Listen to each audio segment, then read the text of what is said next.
Okey, apa beza antara nilai tempat dengan nilai digit? Ada dua. Satu nilai tempat dan satu lagi nilai digit. Soalan tanya, apakah nilai tempat bagi nombor sekian-sekian-sekian? Contoh, kita buat satu nombor. Kita buat satu nombor macam ni. 34,127. Okey. Sekarang ni soalan tanya, apakah nilai tempat bagi nombor yang bergaris? Contoh dia gariskan yang ini. Dia garis kat nombor 2 kan? Okey, kita nak selesaikan nilai tempat dulu. Nilai tempat tu macam mana? Nilai tempat ni, tempat dia tu ada dekat mana? Ada dekat sar ke, puluh ke, ratus ke, ribu ataupun puluh ribu? Tempat dia kat mana? Itu tempat. Maksudnya tempat dia sama ada sar ataupun puluh ataupun ratus. Macam tu. Jadi kita dah tahu dah. Yang jawapan untuk soalan yang ni, kalau ditanya apakah nilai tempat, yang ni sebenarnya jawapannya puluh. Dah siap. Itu kalau kita nak jawab soalan nilai tempat. Macam mana pula kalau dia tanya apakah nilai digit?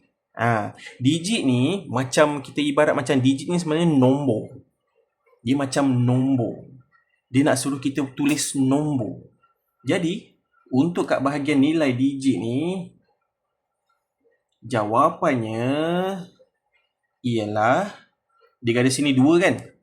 Kita tulis 2, lepas tu 7 ni akan jadi kosong lah. Dia jadi 20. 2 dia adalah 20. Dia macam tu. Kita ambil contoh lain.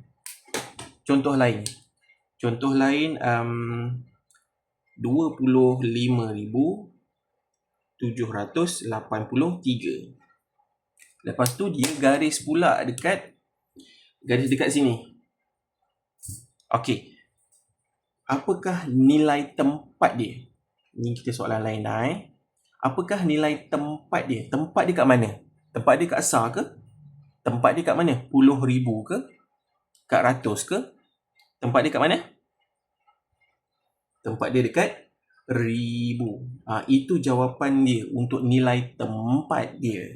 Tempat dia ada dekat ribu tempat dia. Nilai digit dia, nombor ni kan, digit dia tu, kita tulislah 5. 5 apa? Takkanlah 50. Takkanlah 50 macam ni, bukan. Yang ni bukan 50 ni. Ini 5 apa? 5,000. Jadi kita tulis 5,000. Macam tu sahaja untuk nilai digit ni.